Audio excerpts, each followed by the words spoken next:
Hey guys, and welcome back to the channel. Today we're going to be looking at the Jaguar XF advisories for the MOT last year, seeing what we need to get in case it fails this year, and then we can get it done if it needs it.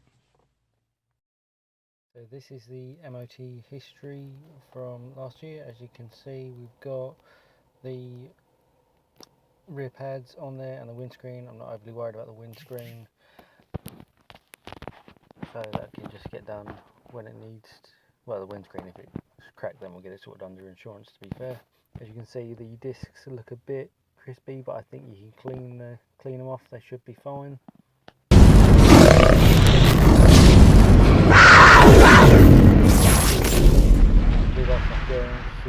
Okay, he said it should be fine, but we'll get it done we'll get it done if it needs to get done. Time to get this car clean before it's MOT, guys. As you can see, it is a bit dusty, janky, and everything in between. So we'll get it cleaned and then it should be prepped for its MOT on Thursday.